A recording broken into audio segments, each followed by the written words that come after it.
Tanaman memiliki pelindungan tubuhnya sendiri, baik secara fisik ataupun secara kimiawi. Contohnya pada tanaman mawar yang memiliki trikoma pada batangnya. Ataupun secara kimiawi, tanaman mempunyai senyawa kimia yang nantinya bisa menyebabkan peradangan ataupun rasa sakit kita menyentuhnya. Contohnya, Urtica urens yang memiliki rambut gatal pada bagian batangnya. Bagaimana jika tanaman diserang oleh mikroorganisme? Salah satunya virus. Saat virus menginfeksi tanaman, virus akan langsung menyerang metabolisme tanaman secara langsung. Virus akan masuk melalui luka ataupun pori-pori, menginfeksi, mereplikasi diri dalam tanaman, lalu menyebar ke seluruh tubuh tanaman melalui sistem angkut.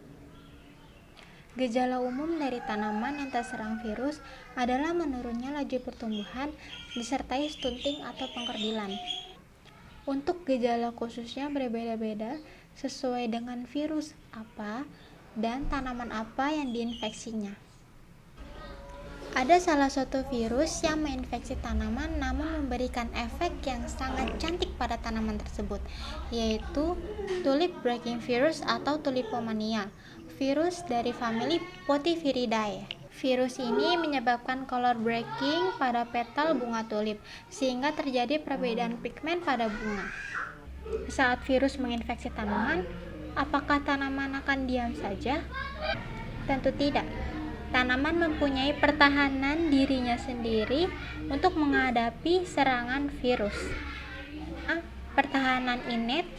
Yang kedua, pertahanan adaptif atau RNA silencing. Yang ketiga, pertahanan melalui hormon. Dan yang keempat, degradasi proteosom. Tanaman menangkal infeksi virus dengan sistem kekebalan bawaan atau innate yang menyerupai sistem patogenan virus, dan secara luas dibagi menjadi sistem kekebalan yang dipicu oleh pathogen associated molecular pattern atau PIMP dan effector triggered immunity atau ETI. Mekanisme pertahanan spesifik virus tambahan yang baru-baru ditemukan bergantung pada penekanan terlibat host yang dimediasi oleh reseptor imun transmembran. Dalam semua kasus, pengenalan virus oleh tanaman selama infeksi merupakan pusat aktivasi pertahanan bawaan atau innate. Dan sebaliknya, deteksi tanaman inang atau host memungkinkan virus untuk mengaktifkan strategi virulensi. Lalu, jalur sistem kekebalan imun bawaan tanaman atau innate ini menggunakan sistem deteksi dua tingkat yang melibatkan reseptor imun pada membran plasma dan intraseluler. Di tingkat pertahanan pertama, PIMP triggered immunity atau PTI dimediasi oleh pattern recognition receptors atau PRR yang akan mendeteksi dan mengenali PIMP. Lalu di tingkat kedua, effector triggered immunity atau ETI melibatkan reseptor imun intraseluler yang disebut sebagai protein resisten atau R yang mengenali secara langsung ataupun tidak langsung efektor dari virulensi yang disekresikan oleh patogen ke dalam lingkungan intraseluler inang, sehingga mengaktifkan respon pertahanan. Terdapat beberapa mekanisme, diantaranya melalui secara genetik melalui proses gene silencing. Gene silencing ini adalah aktivitas dari proses ekspresi gen di dalam tanaman inang dalam menanggapi adanya patogen atau virus yang masuk ke dalam jaringan. Berdasarkan jenisnya, RNA silencing ini akan diinisiasi dengan dsRNA atau double stranded RNA yang akan dipecah oleh type triadenase atau sering disebut juga dengan dicer atau DCR menjadi 21 base pair, sehingga nanti dia RNA duplexnya ini akan dilepas dan untas antisense ini akan bergabung dengan silencing kompleks yang isinya ada protein agronat atau AGO-nya yang kemudian akan berikatan dengan RICS atau RNA induced silencing complex, di mana nanti akan berikatan dengan mRNA target, homolog mRNA targetnya, dan akan mendegradasi. Kemudian sekuen nukleotida spesifik dari RNA akan menginduksi degradasi dari mRNA pada tingkat pasca transkripsi sehingga sering disebut PTGS pada tanaman. Kemudian modifikasi epigenetik pada tingkat transkripsi bergantung pada metilasi DNA-nya. Akan menjelaskan pertahanan tanaman terhadap virus menggunakan fitohormon. Hormon tumbuhan memainkan peran penting terhadap persinyalan sel dan respon tanaman tersebut dari cakaman biotik maupun abiotik seperti virus. Yang pertama ada asam salisilat, yaitu pada tanaman tembakau untuk melawan virus TMV. Kurangnya akumulasi asam salisilat pada tanaman tembakau akan menyebabkan penyebaran virus dari TMV ini secara tidak terbatas. Yang kedua, asam jasmonik, yaitu pada tanaman Arabidopsis thaliana.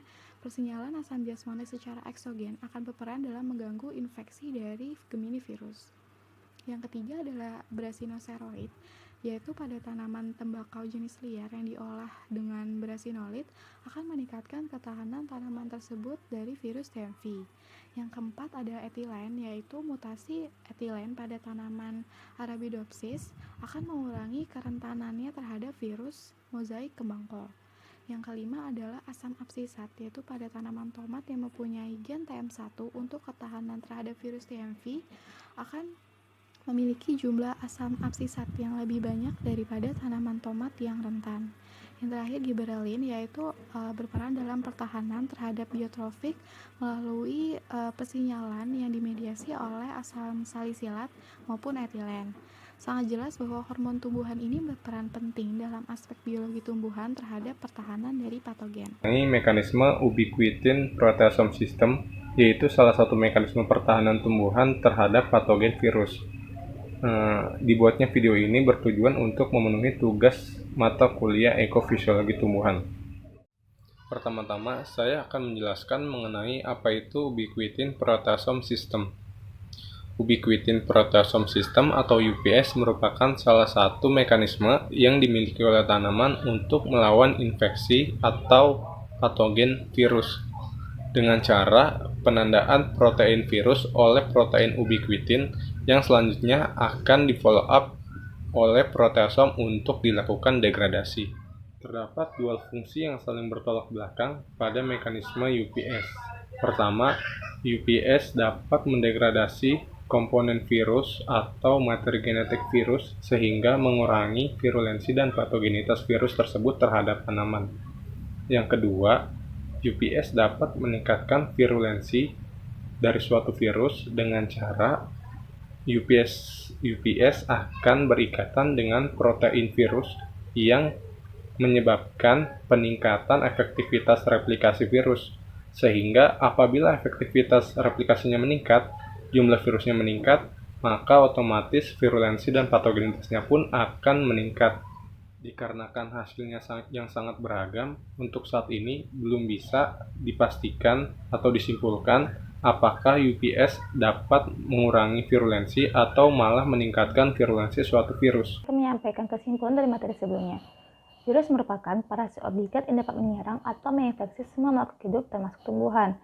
Tumbuhan dapat menangkal infeksi dari virus dengan sistem kekebalan bawaan yang dimilikinya yang menyerupai sistem patogen dan virus yang dibagi menjadi dua tingkat. Yang pertama itu ada Pathogen Associated Molecular Pattern atau PAMP dan Effector Triggered Immunity atau ETI yang melibatkan reseptor imun dalam membran plasma dan intraseluler. Nah, biasanya virus yang menyerang tanaman ini adalah virus RNA. RNA rantai untayan tunggal merupakan cara terbaik untuk mendapatkan genom virus atau ribonuklease yang dapat melawan infeksi virus pada tanaman. Biasanya di dalam tanaman ini juga terdapat hormon yang memiliki fungsi untuk pensinyalan antar sel dan juga sistematik dan juga membantu proses perkembangan dan respon tanaman terhadap tekanan abiotik dan juga biotik. Biasanya virus pada tanaman ini dapat memanipulasi proses biokimia yang menyebabkan kesalahan dalam pensinyalan hormon.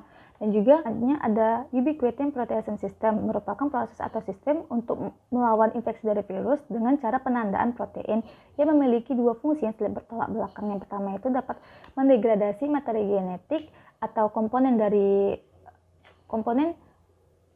penyusun virus ini sehingga dapat menurunkan virulensi dan juga patogenesisnya. Yang kedua itu dapat meningkatkan virulensi dari virus ini dengan cara replikasi dari tanaman ini berinteraksi dengan protein yang terdapat dalam ubiquitin sehingga dapat meningkatkan virulensi dari tanaman tersebut. Sekian yang dapat saya sampaikan. Apabila ada salah-salah, saya mohon maaf. Wassalamualaikum warahmatullahi wabarakatuh.